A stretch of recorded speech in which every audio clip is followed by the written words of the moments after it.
Well, joining us now is the Public Safety Minister, Gary Anandasangaree. Minister, thank you for taking the time. Thank you. Good to be here. So you as the minister will oversee the implementation of this program, but this also happens just days after the recording was made public. You questioned the program in that recording. You implied it's being pursued for political reasons. So do you or do you not believe in the worthiness of this program? I absolutely believe in this program, Michael. That's the reason I brought it forward today. As you know, we've launched a pilot for Cape Breton, and we will be expanding it across Canada. This is hugely important.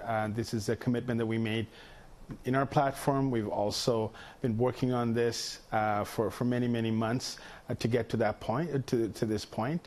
We owe this to survivors. We owe it to Canadians to make sure that many of those prohibited weapons are off our streets. So you highlight the importance of the program, but can you appreciate that there will be Canadians who question your integrity as minister over this file because of that leaked recording? Well, let me just address the issue around the leaked recording, Michael. It was a private conversation between two individuals, someone I've known for many years. In it, I explained the program, and of course, there's two areas where I said things in humor that probably didn't come across as such on tape. But I would say that as part of the reason I even had that conversation was to advise that we're going ahead with the program. And I'm absolutely committed to it. And my integrity is intact because I do believe that this is a very important tool, one of many tools that we need to use to ensure that guns are off our streets, guns that can cause lethal damage, guns like the AR-15 that we know have been used for mass casualty events in Canada and many parts of the world. Now, the Conservative leader, I don't have to tell you, he hit you hard in the House of Commons today. He says you need to be fired over those comments.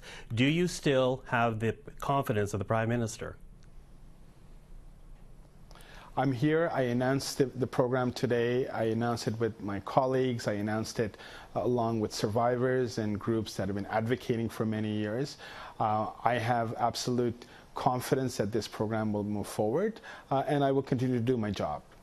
Now, okay, let's talk about the program itself right now, because the firearms ban initially came with a 2-year amnesty period. We're now 3 years beyond that original deadline. The current period will end October the 30th.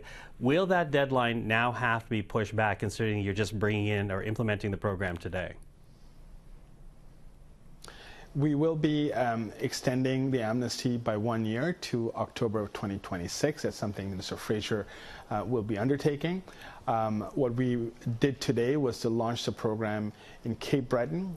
It is a population where there are roughly 3,500 licensed firearm owners.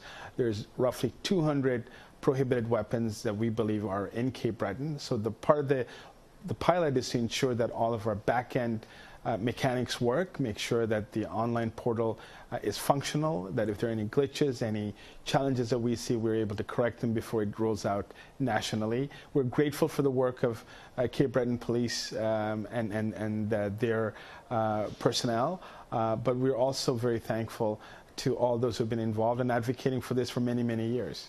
Now, what happens, you talk about potential challenges, what happens if one of the challenges are gun owners who do not participate and do not surrender a banned weapon? Will those individuals be arrested? So first and foremost, Canadians are law-abiding citizens. Those who have licensed firearms are particularly law-abiding. I believe the vast majority of them will comply. They do not want to be in breach of the law. And the expectation is that they will either turn over their weapon, or they can have it deactivated and get compensation for that. This is what I expect will happen. This is, there are roughly 180,000 prohibited weapons in Canada, and we anticipate as part of the program that vast majority, if not all of them, will be recovered or deactivated, whichever people choose to do. Beyond that, if people continue to possess it without these two options, then it is up to the local police of jurisdiction, who I believe, again, will enforce the law. They are, we're a rule of law country where the criminal code is implemented by by local authorities, and my expectation is that law enforcement will enforce the law.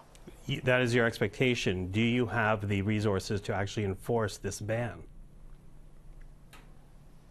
Well, this is the important part is that local police of jurisdiction are the ones that need to do that. They have been for decades implementing the criminal code, whether it's firearms that are not permitted right now. They have been the ones that have been implementing it, and my expectation is they'll continue to do that in a manner that they've always done.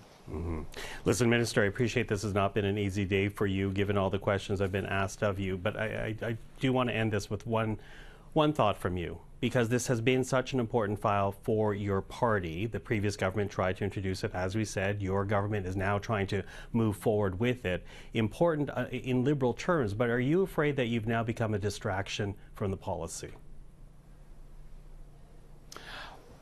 Look, when we were going to announce this week, Michael, I expected many distractions. I expected an enormous amount of pushback from particularly conservatives, particularly the gun lobby. That's exactly what happened. They expected us to derail this announcement. They expected us not to move forward, but we're here. We've announced it. We're moving forward. We're going to do the initial pilot in Nova Scotia. We will have it across the country in many weeks from now, in several weeks from now.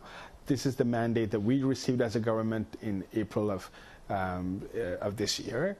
This is a very tough issue. I realize that many Canadians may not be fully supportive, but what I do expect is compliance, and I expect Canadians who are law-abiding people will. But are you afraid, Minister, that you've become a distraction? That they get compensated. But Minister, are you afraid that you've become a distraction? I don't believe so. I have been the one that has brought this forward today. I've launched the pilot, and I look forward to completing it. Gary Anandasangaree, thank you for this. Appreciate the time tonight. Thank you, Michael.